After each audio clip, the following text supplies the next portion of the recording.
listeners. Welcome to the next session. An advice podcast for game masters seeking help with their next game session. I'm Adam Johns. And I'm Melissa Johns. And we're really close to Halloween. I know. We just got, for those of you who don't know, we have a daughter, and we just got her Halloween costume together. She's going to be Kiki from Kiki's Delivery Service. She's got a bow and a little witch's shirt, I guess. Witch's dress. Tunic, if you will. Yeah. What would you call it? It's a dress. It's a dress? It's like a shirt dress. Yeah. Super cute. And man alive, she's such your daughter because she, the first thing she did was say, "Where's my red shoes?" Oh, yeah. She's got to look just like Kiki. Just like Kiki. She doesn't even know that we got her a cat and a broom. That's coming. But I don't know what I'm You gotta gonna dole them out. When you got a 3-year-old, you gotta dole out the pieces one by one. Oh my gosh, she already wants to wear the costume every day. Yeah. I don't know what I'm gonna be. I don't know what I'm gonna be. I have no clue. Do you have a favorite costume you've ever worn? Like in the past? Like in all time? Yeah. Well, okay. So when I was a kid, my mom used to make our Halloween costumes by hand. And then one year she let us order from a catalog. Oh, no. Yes, like full on magazine, get the marker out, circle which ones you want. And I wanted to be the Spider Queen. Now, I hate spiders. Yeah, I'm trying to understand where the Spider Queen's costume had this big, like, sticky uppy part in the back that like framed your face really, really well. Like this big collar that came up like a big orange spider web, and it had this like beautiful dress and sparkles. So I got to be the Spider Queen that year. Seems like such a strange choice. I know, but I was going for it. That's what I wanted to be. And you know me, I'm very contrary. So I'm sure that they were like, "You don't like spiders," and I was like, "No, that's the one I want now because you said that I didn't like it." Yeah, that seems really. My sister ridiculous. went as a Jelly Belly bag once, and we had to blow up water balloons and fill up the bag. Blow them up, which is very hard to blow up water balloons with just your mouth because they're not meant for that. They're meant for water. And we filled up this big bag and cut out a jelly bit. She had a lot of fun. And one year I went as Princess Jasmine, and I got made fun of in my school for being Princess Jasmine. Oh, yeah, that's sad. But I wore a wig. That was the first time I ever wore a wig. What about you? Probably my favorite. I actually we used to do lots of Halloween costumes when I was a kid that we would make at home that were really impressive. My older brother got a book at one point in time that's like how to make your own Halloween costumes. And one of the Halloween costumes that he wore was one where he like built a cardboard box and took my dad's jacket and put it over top so it looked like he was holding his own head. Oh, cool. And it was like a headless person, but he was holding his own head in his hands. Yeah. So really amazing. Those are super popular now. Oh, yeah. This was like back in the like early 90s. Yeah. So like no one, I had never seen anything like that. And the internet wasn't around yet to show us stuff like that. So yeah. Is it sad? We're older than Google. Yeah, that's pretty true. Google came out after I was born. I remember using other search engines. I remember using Alta Vista. Ask Jeeves. And Ask Jeeves. Oh, man. Yeah, that butler was the best butler I've ever had. Or Lycos, go get it. Yeah. I used to make a GeoCities website for all my Sailor Moon stuff. Oh, man. So the best costume I ever wore was actually in college. My girlfriend at the time helped me. We put together vampire hunter costumes. Oh. And they were amazing. So we made fake... she did a lot of the work on this, but she made these fake crossbows with stakes on them. Like fully out of wood, like made them all look really good. And then we got a big black trench coat, and I got an earring with a cross on it. Oh my gosh. And I had like stakes taped to my leg that like looked like they were stakes you could pull out for the crossbows. And I have a black boakin, which is a wooden sword. From back in my martial arts days.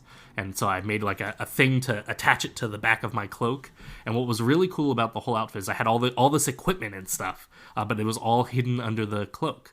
And so if you looked at me, especially head on, you couldn't see the sword and you couldn't see the stuff. And people would be like, "What are you?" And then I would open the cloak and then pull out the crossbows. Everybody. Yeah, no, flash everybody. And pull out the crossbows and pull out the sword and stuff. And I'd be like, "I'm a vampire hunter." Oh my gosh. It was so much fun. And it was easily the most elaborate costume I've ever had. It was a lot of fun to do. Oh my gosh. Well, let's get into it. Yeah, all right. Let's do So some next session help. this first question comes from Gamer Master Mom. Gamer Master Mom. Gamer Master Mom.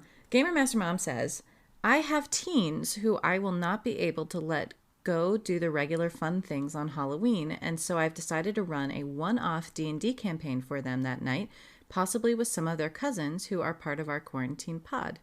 I am seriously considering having the big bad be a beast named SARS Corona and have it have 19 heads and plague the land and end the session with the monster dead. Is this a good idea or a terrible idea? I want to really let them have fun, but secretly I hope this would help them cope better and give them a way to feel powerful. If this is a good idea, any ideas that could make the session better, a cool riddle, dumb puns, interesting magic item to help slay the beast. I can't make this year normal, but I want to make it less bad for them and have some good memories. Oh man. Okay, so Isn't that awesome? this is awesome. It's a super interesting idea. I want to caution against a really important part of this. So I'm now running 5 groups a week, and it has come up where I've had players bring in coronavirus related things into our campaigns with mixed results. Now, I have made choices not to purposefully bring those things into these campaigns, and some of my players who have brought it in, other players at the table say, I don't want to play a campaign that has coronavirus stuff. I'm playing this to escape from coronavirus stuff. Right, I could see that. And so it becomes a little too close to my reality. And so I want to caution in that idea. Now, ultimately, Gamer Master Mom, you are the mom of this player. You probably know the player better than well, you certainly know them better than we do. And you probably know them well enough to know whether or not that's going to be something. Is that going to be something that's going to be overwhelming? And is going to put them in the place where they're trying to get away from the coronavirus stuff and the pandemic and everything like that by playing Dungeons and Dragons, and this is just pulling them back into that? Right. Or is it a chance for them to sort of live out a fantasy of being able to defeat that monster and recognize the joke that you're trying to play up there, right? And obviously, you know that you want to end the session with the monster dead, because if you ended the session with the plague killing everybody, that would probably not be a good idea. So my advice to maybe temper that or play maybe a little bit of a middle ground would be that I would say you should let maybe the beast be the coronavirus beast or something like that, but don't lean in too much to the plague stuff or virus stuff. Let the beast just be a beast. Don't have it do anything like making players cough or anything like that, or masks. Yeah, or have to wear masks or anything along those lines. Make it distinctly different enough from the virus that we are all pandemicking and trying to stay away from, such that it mostly is just a mean creature that the players get to slay, and it's in sort of coronavirus in name only, not actually in presentation. I do like the 19 heads, though. That's kind of fun. Yeah, I like the 19 heads. That's actually pretty fun.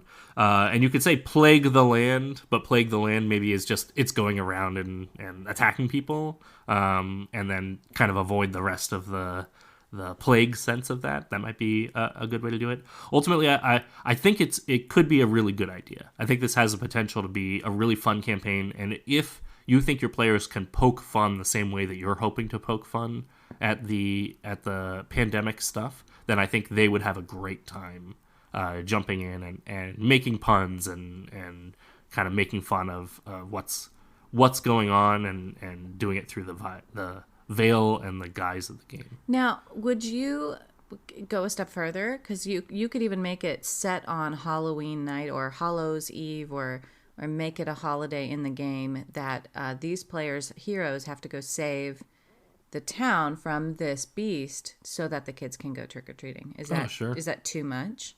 No, I think that'd be fun. I think that'd be a fun way to do it. There's a great idea in Dungeons and Dragons that sometimes it's more fun to have your players be able to easily predict what you're doing. Like you're giving a very clear nod to what's going on around you, or a clear nod to like movies or TV or something along those lines. That can be really fun to do. It's fun when I set up that you're going into a temple and then there's these Indiana Jones-esque traps and then there's a big boulder that chases you. That can be just as much fun as and have the players go like, "I'll bet there's going to be a big boulder," and I'm like, "The big boulder comes after you," and they're like, "Ah, I knew it." That can be a lot of fun. Now everybody's kind of in on the joke, and they got to see it coming, and they get to have a big smile on their face as everybody understands what's being referenced here. And the same thing can be true here. You're doing a game on Halloween. You're giving a chance to dive into it, and you can put in lots of Halloween-y references and lots of Halloween things into the game to help really make it feel like it is a Halloween game that we're playing. And that can be a fun reference point for your players. I would absolutely love to run a camp or a module that is Hocus Pocus with the three witches from that movie. What about this? What if the big bad evil creature is plaguing the land in sort of a 28 days later sort of a way? So instead of it being a pandemic, it's just zombies. Is that too close? I think that's too close. I think that's. I mean, play Gamer Master Mom. Play the game that you think is going to be fun and that you think is going to be acceptable to your players. And if you are worried about this, have a conversation with the player beforehand with your teens with and your team. cousins of teens. Have a conversation with some of them ahead of time to say like, "Hey, I was thinking about maybe doing something that might be referencing the virus. Would that bother you? Would that be fun?" I would be aiming to make it fun, but I want to make sure that it's something that you would be okay with before I dive too deep into the planning process for it. And I think that would be the fairest way to give them a little bit of input and make sure that it's not going to be something that's overwhelming, or it's not going to be something that's going to take away from their fun of being able to have this experience. Okay, so we have this idea for this campaign. How do we make it better? A cool riddle, dumb puns, or interesting magic items to help slay the beast. Okay. I think that giving everybody a magic item that has something to do with candy at the table, I think would be really fun. Oh, like you have to pay for things in 1,000 grand, but it's all candy. Yeah, there you go. All the items in the game are bought with you 1,000 give grand. everybody little piles of candy, and then throughout the game they might be eating it, and then later you're like, who has 1,000 grand left? Oh no. You could, every time you like miss a spell or attack or something like that, you get a piece of candy. And then you can burn your pieces. You can eat your piece of candy in order to create some spell effect or some magical effect that happens. Call it Sugar Rush. Yeah. You can call it. Oh, that's good. I like that. And that could be like a minor effect, like eat a piece of candy in order to like get a +1 bonus to your attack, or eat a piece of candy in order to heal 1 hit point or something like that. You could make it pretty minor things. Even better if your Sugar Rush that your players do is to help out someone else. So I have to eat a piece of candy in order to give someone else a bonus to something. That's the best reason to eat candy. Oh, yeah. Oh, man. I'm helping you here. I'm helping. I'm trying to eat. I'm eating the candy as fast as I can. I think that could be like a really fun way to pull in the candy aspects. You could even, if you really wanted to dive into this deep, have different effects for different candies that you eat, which could be a kind of a fun extra piece. And you could make a riddle off of that. You could have like, if you eat the Sweeties 3, yeah, something joy of nuts. No, don't say that. Never mind. I was thinking of Almond Joy. And there's never mind. I do think it'd be kind of interesting, maybe in order to defeat this monster. I don't know how long of a game of D&D you're planning. If it's only going to be an hour or so, then you might not have time for this. But it could be really fun to have references to like a ghost and a witch and a Frankenstein's monster or something like that, like really classic monsters that you need to go and get something from them or get their help in some way in order to defeat this SARS corona monster. And so like you could like go to Frankenstein's monster's house, and you have to go and talk to Dr. Frankenstein, and he's like, the monster's not in right now, he has a big appointment that he had to make it to. But if you rush out to the office, I'm sure you could catch him there. like you could put in those monsters or those creatures and have them be part of that campaign in a really interesting way as like NPCs in the world. Really classic monsters, I think, would tie in Halloween very well. So you went classic monsters, and I went classic cereal monsters. Oh, like Count Chocula? Count Chocula. Yeah. And are there other classic cereal yeah, monsters? there's the berry one. Oh no, put me on the spot here. No. There's a berry one also, and then there was another one. Crap. Oh, I do remember these. They come around during Halloween, right? Yeah. Count Chocula is always around, though. I believe Count Chocula is always How did he manage to get the spotlight? He's chocolate. Because he's chocolate. That's chocolate the ultimate. is delicious. The ultimate one. I think you're right. I think there are like these other Halloween cereal. But if cereal these are teens, mascots. they're not going to know these cereals, right? Yeah.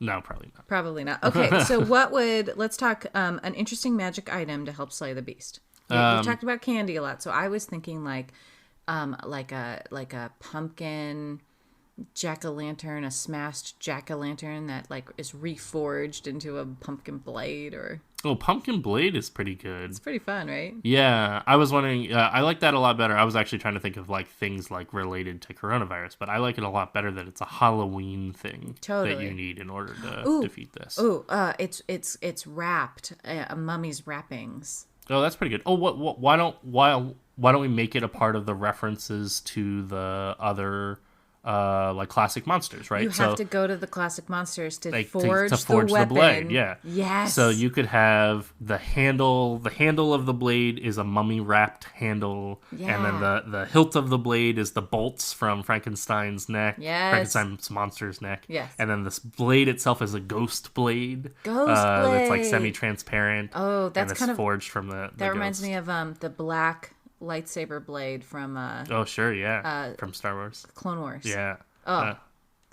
Yeah, this really is good. Cool. And then you have to dip it into the innards of Jack Skellington's pumpkin head. Yeah, that's pretty cool. I like that idea. To power it. To power it. Yeah. Charged blade. Yeah. The Great Pumpkin Head. Yes. Yeah. Or the Sleepy Hollow Yeah. Headless Horseman's head or something. Right, which could be its own thing. You have to go find the Headless Horseman's head. Yeah. I don't know where I left it, man. I can't remember. Oh, man. you know how you lose these things and it's just man, I wish like I had a good head on my shoulders. Then, I haven't been able to find it for years, really. We're big goofs. Yeah. If I was running this campaign, it would be really ridiculous. It would Very be like goofy. really over the top. See, we should write this down. We need to write these modules down. Well, we are recording this. Okay, sometime future us need to come back to this episode and actually make this into a module. I think Gamer Master Mom is on the right track for some of the pieces. I really do too. Yeah.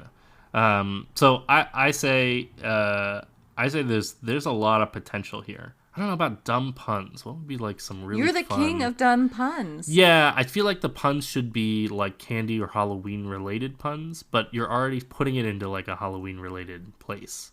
So aside from like the classic stuff, I mean, you could have a skeleton. There's a billion good skeleton puns. I don't have the guts. Yeah. Don't worry about that. I just have a very active funny bone. those kinds of puns. Oh, okay. Here's what you do. Yeah. This is one of the best puns we've ever heard. We were in Disneyland on the Jungle Cruise, and the guy on the boat said, "We're coming up on the headhunters area," and he said, "This is a bad place to be headed." Yeah. And it's great because it's funny on 3 levels. We were laughing so hard because it was funny on 3 levels, which is you hear of jokes that are funny on 2 levels, but this was the next level. It was the next level up. It's funny on 3 levels. It's funny on 3 levels. All right, Gamer Master Mom, I think you are awesome and should definitely do this and always err on the side of communication, as Adam said. It's always a good idea. I mean, you definitely don't want to run a session that winds up, taking away from the fun or the energy of what you're trying to provide. And if you can ask questions without revealing too much of your campaign to your players and really make sure that it's something that they're really going to enjoy. I think that's going to save everybody a little bit of nervousness at the very least coming into the campaign. So I think that's a really good idea. But I also think you're on the right track, and you've got some really good ideas that you've already got, but also some that we gave you that you can run with. Yeah. Also, let us know how it goes. Oh, I would love that. That would be awesome if we could follow up. Yeah, and find out how give it us an went. update. We'll report it on air. That'd be so cool. That'd be really fun. Ooh, one last suggestion. If you know ahead of time what their costumes are going to be and you want to go that extra mile, Yeah. themed dice Oh, themed dice would to be cool. the costume. Wasn't even what I was Get thinking. a set of dice that matches their costume. Like if they're going as I don't know what teens go as these days. The Minecraft green guy. Get them green dice. Minecraft green guy. What are those called? They're not creeper? zombies. Creepers. If they're going as a creeper, green dice. No, I want to call it Minecraft green guy. That is when you see the Halloween costumes at the store and they have the generic name for what it is. That's definitely what it is. Minecraft green guy is. It wouldn't even say name. Minecraft though. It would say green block Yeah, guy green block who guy. sneaks. Green block sneaky guy. Sneaky. Anyway, themed dice I think would be pretty awesome. I do think that'd be pretty cool. I was actually thinking you pick a magic item for the character based on the costume that the player is wearing. Oh yeah, that would be neat too. Which you could create some custom magic items based on their costumes, which would be really fun. And it's pretty easy to do that. Just find a sword, the magic sword, and just name it Andy's Sure. sword. Yeah, I was thinking a little bit more than that. If you're gonna dress up as like a vampire, you could have a thirsting blade. Well, no, not Andy as in their name is Andy. Andy is in they're going from like Woody from Toy Woody Story. from Toy Story or something. I get where I thought you just meant it was Andy, the player. Here, Andy. Andy's sword. Andy's No, that would be dumb. Don't do that. All right, we got to move on. All right, We got to move on. Thank you so much, Gamer Master Mom. Okay, this next question comes from, I want to say it's Fur, but it's F0000R. Maybe it's Fazur. It's Fazur. Well, maybe it's F40R. F40R. Yeah. Oh, I like that. Right. That's pretty good. Okay, F40R. They ask, and this is, I don't know if you can tell, guys, this is kind of a Halloween episode. What wouldn't you want to find in a bowel-based dungeon? Ugh. I am working. Something comes to mind right away. It's poop. I am working on a session in which the players will be entering a dungeon crawl that is heavily inspired by the Abyss's 53rd layer, a world of seemingly endless rotting intestines. Oh, okay. Gross. Yeah. Think more of being in a hallway of living flesh, less waist deep in a sea of guts. Okay. All right. I have a few ideas of monsters, traps, and obstacles, but I would love to hear any suggestions or ideas of things that I can throw at them. It could be anything. Canon, homebrew, horrendous things inspired by real life. The party is a mix of level 3 and level 4. Okay. So, okay, F40R, Furor. The first thing that came to mind that you could heavily steal from is Zelda, Ocarina of Time. Oh, from the whale? No, it's Jabu Jabu's belly.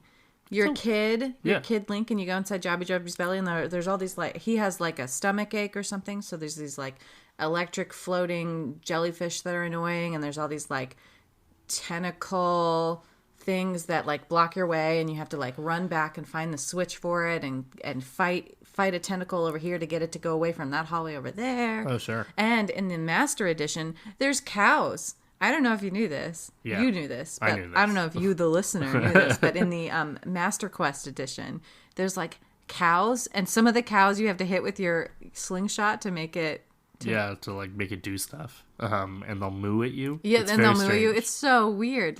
Of all the things to add, they added cows inside Jabu Jabu's belly. I guess because Jabu Jabu ate a bunch of cows. I Is guess what the so. reference is there. I guess so. I think that one of the things that I'm certain that your players are going to do right away is try to attack the bowel walls. Oh, from Guardians of the Galaxy. Yeah, sure. Yeah. The second one, right? Yeah. Its hide is impenetrable. I'll do it from the inside. Yeah. So just keep that in mind. have a plan for that. That could be they are impenetrable, like maybe they're super super tough to damage. You can't damage them, or when you attack them, the entire thing like hurts everybody. Yeah, like you hit a pocket of acid and it bursts. Right, Ugh. you attack the walls and then like it blows acid at you. I'm so glad I haven't had breakfast yet. Yeah, this is gonna get really gross. For anybody listening, this might get a little gross. You could also have it like blow gases at you, like sleep gas, or something like that, or like harmful gases that you breathe in that are bad for you and do damage to you. But you could also you could straight up do the Jabu Jabu thing and have it like be electric. You try to stab at the walls and it shoots lightning at you. But you're gonna want to create some kind of deterrent so that you can use the walls as walls, because otherwise they are just flesh. So you need to have some way to stop your players from going, I'll just turn left, right, here, and just cut their way through bowel walls into some other side. That being said, Bones, maybe. you could have bones. You could have cartilage. There's cartilage just on the other side of it, or something along those lines. I think a room where you could do sort of the trash compactor from Star Wars. Oh, You could have a room that's compacting further and further, and with the creature in there. Oh yeah, sure. You could have some kind of creature that is doing it. It's basically like the stomach that's like compacting down into the small intestine or something. Stomachs don't do that. That's not how stomachs work. But that could be totally like a theme to this room. You come into this room and the doors close and the whole thing starts compacting further and further in. You have to find a way out. That could be really fun. Do you have your communicator so you can? Yeah, shut down all the Trash all the compactors. stomach compactors on the prison level. on the bowel compactor level. You could do something like that. You could totally have a. I like the idea of having a like shop person that's living in these intestines. Whoa. I like the concept of having like a goblin or something that has like set up shop here and is like very happy to sell you things that have like wound up here. But how does he not get digested? I think he like just hangs out in like one, a dry part of the bowels or whatever. And he's got like a little stand that he's constructed from like adventurers stuff that it's like constructed from the armor and weapons and stuff from adventurers, and he's like trying to sell you things that dead adventurers have left here. And also sizing you up for when you die, so yeah, you can exactly. sell your stuff. How many adventurers come through here? That's a good question. I don't know. I mean, it's a bowel-based dungeon, so it's not necessarily an actual creature there inside. It could be that this creature has been here for a long time. It could also be that the whole creature itself is actually like a ruse of some kind. Maybe it's like like an anglerfish. Oh. like it tricks people into like coming it's tricking people into coming further in. It's actually a much larger creature that's trying to swallow you and is getting you to like come close to try to look at the good deals that are going on. Oh my gosh. That could be really fun. So something I could see inside of I guess if it were a creature, I could see like a big tapeworm, maybe. Oh sure, like a that'd be purple pretty worm fun. or something, Yeah. like eating your innards. Yeah, tapeworm is pretty good. I like that. Wasn't there an episode of Rick and Morty where they went inside a person? Oh yeah, who was sure. sick? Yeah, absolutely. So there. And they were all sorts of like viruses that attacked. Yeah, like people. E. coli and oh, that's hepatitis C. Yeah, you could totally do something like that here. That'd be pretty fun. Just pull in some different viruses. I don't know if there's any like D&D viruses. I don't think there are. Why not? Because people can just cure disease. I guess in so. D&D, you just be like, bam, you're cured. That's done. a good question. If you're inside a bowel-based dungeon and you come across a disease, could you just throw some like a potion? Can I just touch it and cure disease and it just is destroyed instantly? Right. Yeah, that's a good question. So you might have to think about what sort of effects and spells your players could cast in here. Oh, there's an interesting question here, which is like, obviously, this is the bowels of something. I think so. I would assume it's a bowel-based dungeon. Is it literally like the bowels are just bowels, or is it a creature that the players have somehow found their way inside of. Yeah, I don't know. It's based off of a world of seemingly endless rotting intestines. So Lots of tunnels. one consideration would be maybe I mean they're rotting, so maybe they're already dead, but you could have the creature dying. Oh. And if the creature dies, it's really bad for you. You could have some kind of like you can see the rot or the death of the creature kind of traveling down the tunnels, chasing after you, essentially. Oh my gosh. And you could have like undead creatures that are being spawned as a part of that, or you could have... Or it's like those video games where it's a water level, but you have to like escape the water before it gets to you, kind of a thing. Sure, you have to escape the acid or the... No. Okay, here we go. This is it. This is it. No. Are you ready? Yeah. It's a creature that is dead. Okay. That is going to be embalmed. So somebody else is embalming this giant creature? Yes. Okay. A bigger creature that is embalming this creature. They're in a morgue. It works. Okay. So this creature's being embalmed, and they embalm it from one side of the body to the next, and you're like, oh no! And by the time you realize it, you have to like get ahead of this embalming liquid that will, I don't know, curdle you or set you to stone or... Sure, you get frozen inside of it or whatever. Yeah, something happens. Turns to cement, sort of. Yeah. I don't know. I don't actually have any idea how embalming works. No, I don't like to think about that too much because then I think about my own demise and it's just sad. I'm living forever. Apparently. But that could be a fun sort of a trap or theme. Or I do like that. I do like the idea of the impending doom coming in, and that's not a bad idea. Get to the anus. Yeah. We gotta make our way to the exit. It'd be interesting as well to have some kind of something. You could also have. I wouldn't probably do both these at the same time, but you could also have a creature that's hunting you through the bowels. Oh right. That could be maybe the tapeworm or something like that. White blood cell. It thinks you're an intruder. Yeah.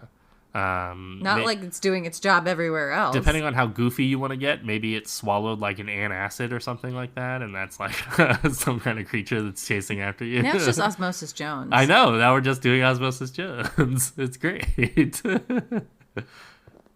I know you don't like Osmosis Jones. No, I do and I don't. I have mixed reviews of Osmosis Jones. Osmosis Jones is what made me dislike Bill Murray. Yeah. Because when I was a kid... He's pretty gross in that. Because he's so gross in that. And I hate the sounds of coughing and sneezing and chewing and blowing your nose and all of that sickness. And I think that's the movie that did it. Now, I do like Bill Murray in a lot of other movies. It's so good in Groundhog's Day. But I have to...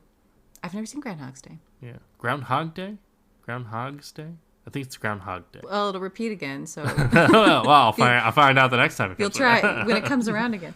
But that movie is what made me dislike him for a very long time, and so it took me a while to get to the point where I would go, okay, he's good again. He's not Osmosis He's not Jones. Osmosis Jones. He's not the guy from Osmosis Jones. Anyway, there's a few ideas there. I do love the idea of the bowel-based dungeon. I don't. Really it's fun. a great idea. I don't want to do it because it's gross. I wonder whether or not you could do something without getting too gross with it, with poop somewhere in here. I mean, you have to have poop in there somewhere. It's a bowel dungeon. Maybe there's a poop chandelier. Chandelier? Well, that wouldn't be too gross, right? That could be what the shopkeeper is trying to sell you. A poop chandelier? No. Just different kinds of poop or something, like various different stages of poop. Is this shopkeeper like a giant fly or something? Like, why would he could be a big fly. That's actually pretty good. Poop is acceptable? Did you ever watch the old Ninja Turtles with Baxter the Fly?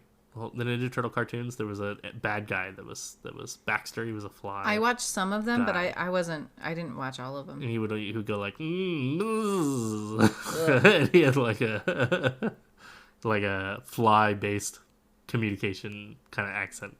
Yeah. Anyway, I think that would be fun. Actually, make this character a fly. So not only has he set up a shop, but the only thing he thinks is acceptable to sell is poop. Yeah, because delicious. So he's a food stand. So it's a food cart. Wait. What's the name? It's got to have some kind of clever food cart. It's name. the poo poo platter. It's the poo poo platter. Yeah, that's spectacular. Okay. Well, I really hope this helps. Yeah. I mean, this is a great idea, especially with Halloween coming up. And also, it's gross, and I think it's a thanks. I hate it. Yeah. Thank you so much, F40R. I think we should take a break. All right, let's take a break. Okay.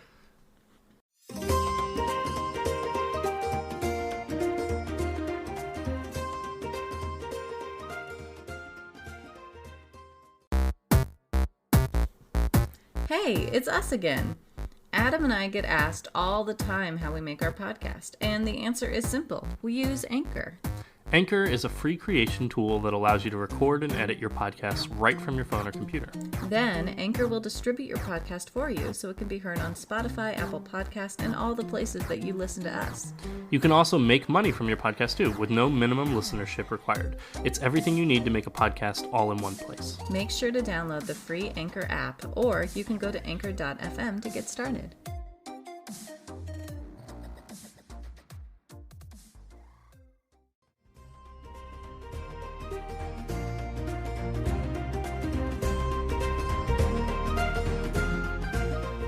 And we're back. We are back.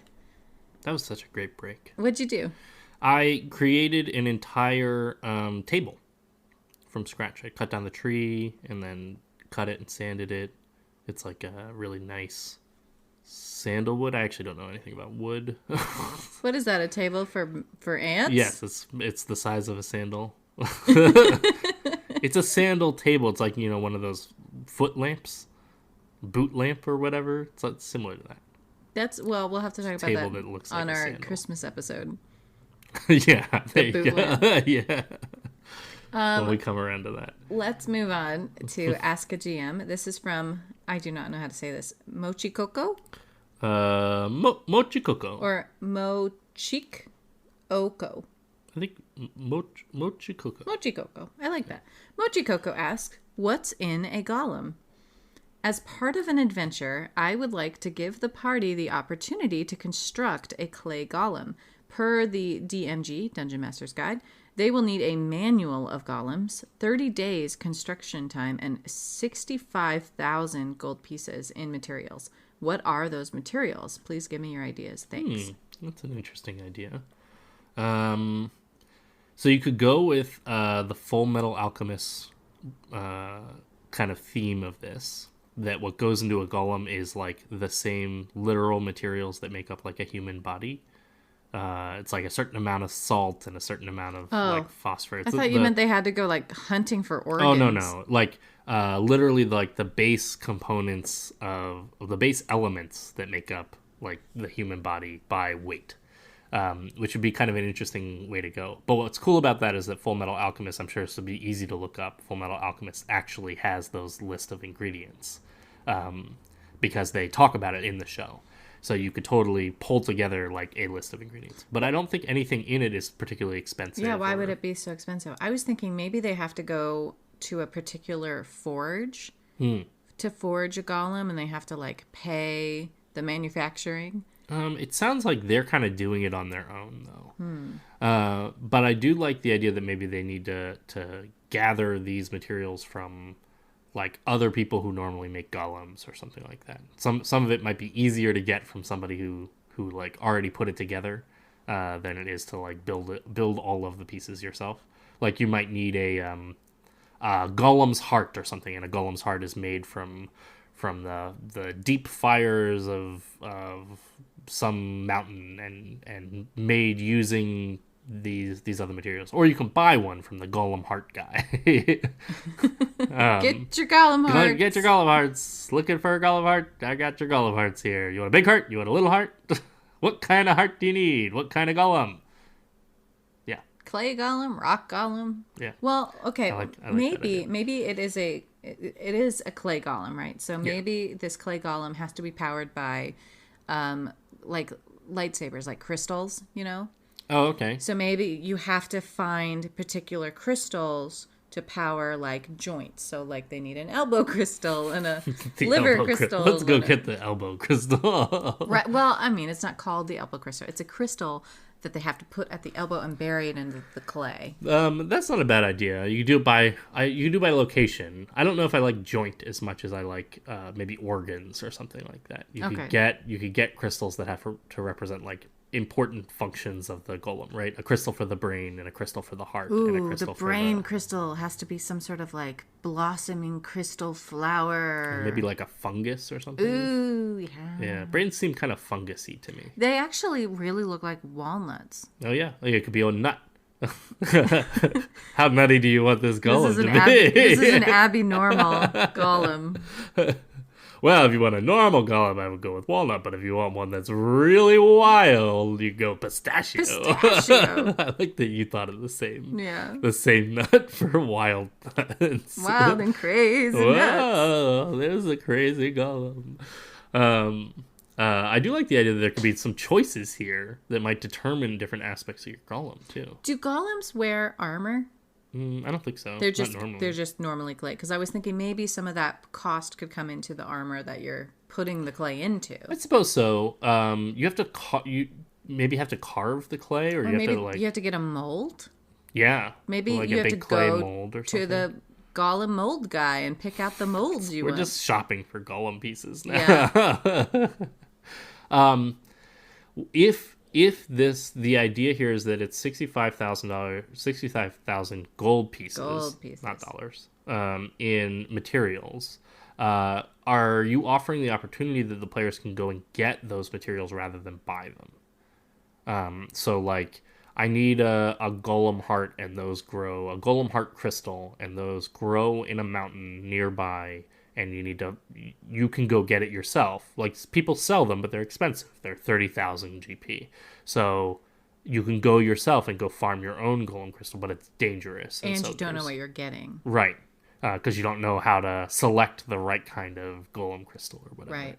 And maybe that could be like a encounter and trap, and it's sure, you could do campaign. Like a whole like campaign or several days worth of campaign of like going into the caves and trying to get these crystals and you finally get the chance to select the crystal, and there's different colors and sizes, and maybe you roll on the wild magic table and something happens when you touch those crystals. Sure, or maybe these, the different colors or sizes or types of crystals do different things to your golem. Perhaps giving your golem different abilities or things like that. Or personalities. Sure. Like, I mean, red rage seems a little too on the nose here. But maybe there's a black crystal that you think, oh, I don't want to touch the black crystal, but the black one's actually the really good one. Sure, yeah, that could be a possibility.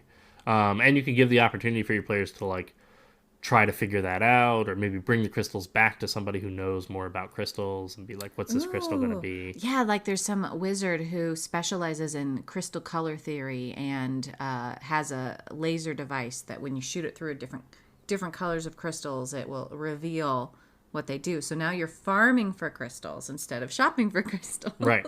And I think that might be kind of some of the idea here, right? Normally you just go to the magic materials shop and you say, hey, I need the materials for a golem, and they're like, great, here you go, there's a big satchel, and it's going to be 65,000 GP. But maybe in this case your players don't have 65,000 GP, so they are trying to make a golem on the cheap, and do it by collecting all the materials themselves instead of just going to the shop and picking everything up. I also like the idea that they might put some of themselves into this golem. Ooh, that's a cool idea. To essentially attune it to them. So that's an interesting idea. If golems require you to put some of yourself into it, when the guy hands you the satchel of stuff to build the golem, did he put like his own little vial of blood? Or, well, we're trying to keep this clean. Oh, you said blood. Sorry. Yeah. So I definitely think I like that idea, but you have to bind it to yourself. You have to use some blood or hair or something like that to bind it to yourself. That's a cool idea. I like that a lot. I mean, as per our other question, poop golem. Sure. The Golgotha. You don't remember this from Dogma? There's there is. There's Oh a my Golgotha. gosh. There's a poop golem. Yeah. That's totally true. Did I block that out of my memory from that Maybe movie? it's hilarious. I think I did. That whole part is absolutely Oh hilarious. man, that movie is so good. Yeah, it really is. So I do think this is a really cool idea, though. I like the concept in general that when you have a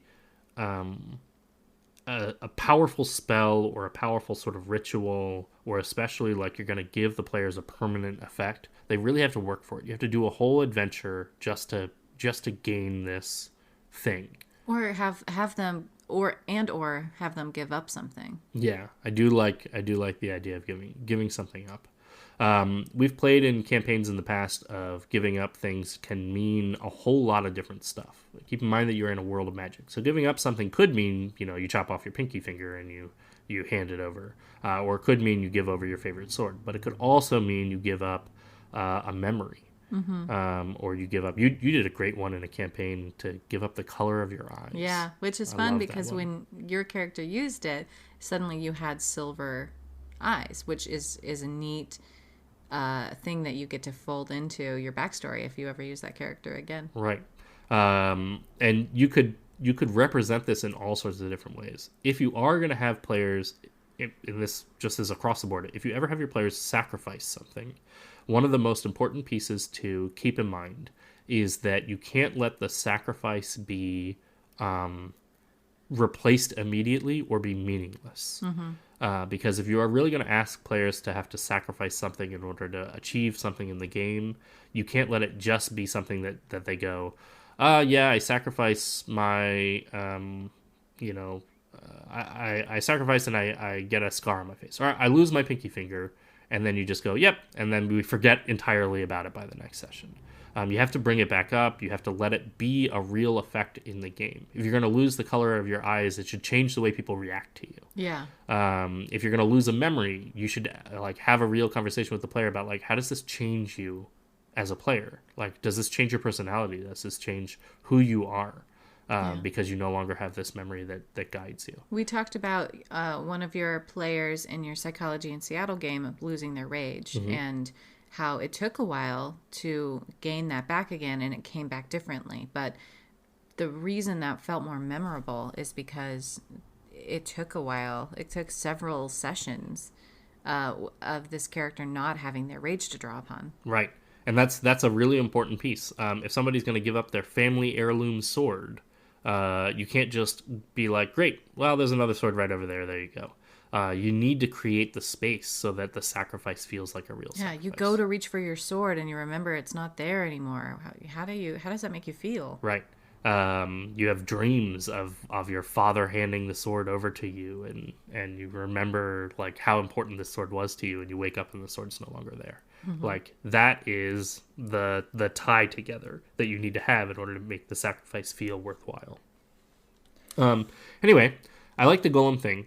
I also like the idea, when you've read the first part of it, what's in a golem. I like the idea that the golem is just hollow, and you just have to open up a hatch in the back and just dump all this stuff into the inside. Here's some it's magic like a big clay. chocolate bunny or whatever. You just dump all the junk into the middle of the golem, and then it comes to life. That reminds me of that. There was a candy back in the 90s called Wonder Ball. I do kind of remember. It was a chocolate ball, yeah. ball that had toys in it that is totally illegal now. In this the US. is the British. This is the British. Well, candy? there's a Kinder Egg. Oh, that's the one in the UK. Yeah. But this was Wonder Ball. Oh, I wonder. Ooh, ba-doop, boop, I do remember. What's in a Wonder Ball? Yeah, remember those commercials? And they changed it to be candy instead of toys so that they could sell it again. But no one wanted to pay. I think it was really expensive. No one wanted to pay the money. Yeah, just for a hollow ball with more candy on the inside. One of my favorite podcasts, 90s Court. They talked about Wonder Ball at one point. They did? That's great. 90s Court's a great. That's why I can recall the theme song right in my head is because of 90s Court. I instantly remembered the theme song when you said Wonder Ball. Right. Yeah. Same with whatchamacallit. Oh, yeah. 90s candy. All right. And Dum Dums. Mochi Coco, which is also would be a great name for candy. Oh, yeah. Mochi Coco. I hope that this helps, and I hope that you get to I'm excited to tell us about your golem would be great. Along.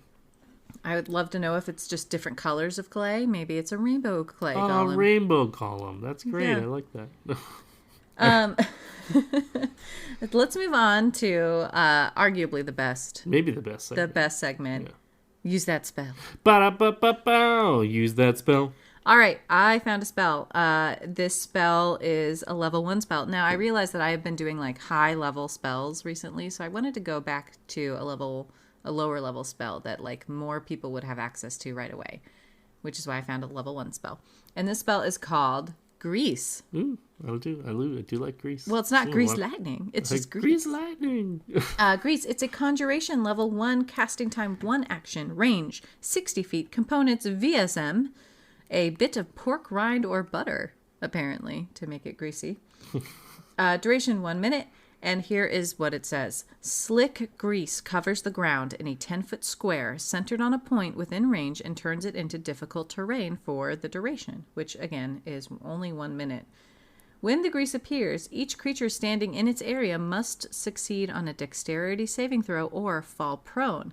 A creature that enters the area or ends its turn there must also succeed on a dexterity saving throw or fall prone. Page 246 of the player's handbook. I love this spell. This can be fun. You know, this made me think when you said grease lightning. What? It made me think that what a great combination. If somebody casts grease and then somebody shoots lightning at it, it should make a car. And then you can drive the car around. What a ridiculous spell combination to pull together. I would love it. I would definitely say yes to that for a effect to have happen at least once in a game. I mean, okay, maybe I think that there should be more to it than just shooting lightning across grease. It should be a little more. You have to sing the song. Yeah, you have to do a whole slick grease number, and like you have to like I don't know. I don't know if I would do that, but that's fine. If that's what you want to do. I think it'd be hilarious. Okay, so grease. Grease is pretty great. You can make jars of grease that people carry around, and they can like smash and throw. It can be like instead of it casting a spell, you cast grease into a jar and save it. You could. You could smother yourself with grease. You have to be careful about the cast the spell into a jar to save it effect. Because if I'm going to turn it into like a potion, are my players going to sell this potion? Like, how long does it stay in the jar before you throw it? That's a good question. Maybe they can. Maybe they can have a grease. We're doing a lot of shops today. We're doing a lot of shops. Maybe this is grease shop. Grease shop. In general, because spells take spell slots in order to cast, I don't usually allow players to do that. There's actually an effect that the alchemist or the artificer has in order to do that kind of thing, where you can basically put a spell into a temporary object to hand to somebody else that they could also use. And the way that it works is basically it lasts until you take a long rest. So you're basically taking your spell slot and packaging it to hand to somebody else so they could use it, but you can't save up like 24 grease spells or whatever that you've got in your pack. But I don't understand how it knows that you're taking a long rest. It would just be because your spells reset when you take a long rest. So it would just be if you think about it, storing the spell. There's grease in a jar, and you're like, as long as I stay awake, it stays good. Well, if you think about it that way, then the grease in the jar should only last a minute, because that's how long this grease spell lasts, and then the grease disappears because it's magical grease. It's fine. This is actually one of my favorite spells in the Really? game. Yeah. Because when I was a kid and we were playing Dungeons & Dragons, we used the spell all the time. And one of the best uses for the spell, I don't know whether or not the official ruling is whether or not grease is flammable, but we lit the spell on fire all the time. It was our classic go-to. Grease fires. You grease the ground and then light it on fire, and now you have a grease fire. Grease fires are terrible. They're really hard to put out. Never throw water on a grease fire, kids. It does not put out the fire. Never throw water on a grease fire. Unless you're in D&D, and then throw water on that grease fire. You smother grease fires to put it out. But what I'm saying is maybe you have a genasi in your party, and suddenly they're like, grease fire, I'm on it. Yeah. That explosions. That doesn't go well. So one of the things I liked about it is because then the grease continues to burn for the full minute. And it smells great. Does grease fire smell good? Well, I don't know about that, but if it's made out of bacon. Oh, yeah, I guess that's true. There you go. Really good smelling grease. It attracts the minions to it. Yeah, or that fly guy from the gut. area. Oh yeah, there you go. Gut area, four if you're still listening. Yeah. Grease fires. Grease fire. There you go. So I've always liked that. Plus, it's super useful. This says you put the grease on the ground in a 10-foot square. Square. But yes. Can't be a circle. Can't must be a circle. square. Must be a square. But I've also liked the idea of like greasing somebody's weapon so they can't pick it up anymore, or greasing like a rope or a wall so that you can't climb the rope or wall very easily. I think that there is a tremendous usefulness to a spell that just makes things slippery. Grease skates. Yeah. Or you like grease right next to a cliffside or a staircase or something like that, and then somebody like runs up to the staircase and then slips on the grease and goes, Home Alone style falling down the stairs. That's exactly what I was thinking. I was like, this is just like Home Alone. Yeah, it's just like a scene from Home Alone. In fact, literally, he ices the steps right outside of the house. If you wanted to do like a D&D Home Alone, greasing the steps right outside would be the perfect parallel. It only lasts 1 minute. Except it only lasts 1 minute. You could totally have like a magic item or something that extends the duration of it, or you could keep casting it, or you get my grease in a jar and it's on a rope and it drops and suddenly it's grease and shards of glass. That's terrible. That was way worse. Yeah, way worse. Yeah. I like grease. I think this is one of the most fun spells to play around with and to be creative with. Yeah, you grease your weapon, light your weapon on fire. Oh yeah, it smells like bacon. Yeah, it's delicious. I just grease and then dip my sword into the grease and light it on fire. A hilarious Only if way it's to in add a some jar. fire damage. Yeah, it has to be like a really long jar. Maybe I can pour the grease on this. In the sword hilt or sword holder, what is that called? Scabbard. In the scabbard, you grease the inside of your scabbard. I mean, it ruins it for a minute. minute. Dip your sword in the greasy scabbard. That's so gross. It slides in and out real nicely, though. Yeah. And then you have to light it on fire. Yeah, how many actions would this take? It's 10 actions. No, not 10 actions. You're ridiculous. If you had a grease scabbard, if that was like a thing, and you're not just casting grease on the inside of your scabbard. Because if you were just going to cast the spell, I would just say you can cast it on the blade. You don't have to cast it on the inside of the scabbard. Okay. I can become a grease bender and I can like coat it as I'm casting. I would just say you can target the blade of the sword instead of targeting the ground. Okay. It's an area that is the same size or smaller than a 10-foot square, so you can just cover the sword in this instead. Well, if I had a 10-foot sword. There you go. There you go. Really big sword. It's a Sephiroth sword from Final Fantasy VII. There you go. But then I would still say somebody has to light it. Right. I might let you light the sword as a attack instead of a full action. But maybe you're fighting around a campfire and you can just, Or if this was a teamwork thing, rather Yes. than somebody, I'm casting it on my own sword. In which case I might make it it's an action to cast the grease and light it, and on your next turn you can do some extra fire damage on all your attacks. So you're sacrificing a bit of a turn to then have some extra fire damage you get to do. But the if it was a teamwork thing and the wizard cast grease on the fighter's sword, and then I would totally let the wizard snap his fingers and the sword bursts into flames, and now the fighter gets to have a fire sword. So I wouldn't make it a sacrifice on the fighter's part. And I would also, in that case, I would let the wizard roll the fire damage. Oh, nice. Because there's a fun aspect. Rolling dice is always a really fun piece, and it would be a great reminder to the fighter and to the wizard that this was a teamwork effort. That every time the fighter hits with the sword, the wizard rolls a little extra fire damage to go along with it. Yeah, that's sweet. Which would be a really fun way to do that. Teamwork makes the dream work. Teamwork makes the dream work. So Grease, thumbs up on Grease. Really nice level 1 spell. If you get a DM that lets you put it into a jar, go for it. And many uses. Really generous DM. Really generous DM. So that's our show. I guess that's it. I'd love to thank everybody for listening in. You can totally send us some questions. We would love to have your questions. We love getting questions. It's literally what the show is about. So send us your questions for your next session. You can do so by going to our website at nextsessionpodcast.com and using our form submission there. But you can also find us on Twitter and Facebook at The Next Session. And on Instagram at Next Session Podcast. You can also, and when you submit your questions, we will read them out on air, and you can maybe even do some follow-up if you have submitted a question. That'd be so great. And want to let us know how it went. That would also be great. Here's the little thing I have to say about that. Caveat. We are a couple sessions ahead. Oh, yeah. As we record. It may take a week or two to get your session out. Obviously our biggest goal is to help you with your next session, but if you are playing weekly, that might be a bit hard. Send us your questions as soon as you have them, and we will do our best to get them answered as soon as possible. Yeah, because otherwise we're going to answer the question. You're going to be like, oh, no, that was a great idea. That was a great idea totally 3 weeks ago. Yeah.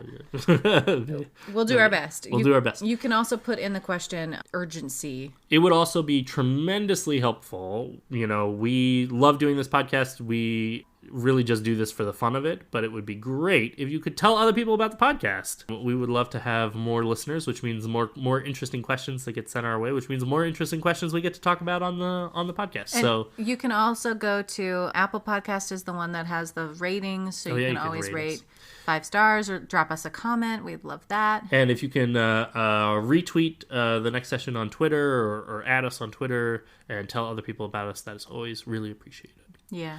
That being said, I guess I'm Adam Johns. And I'm Alyssa Johns. And tune in next time, and we will help you prep for your next session.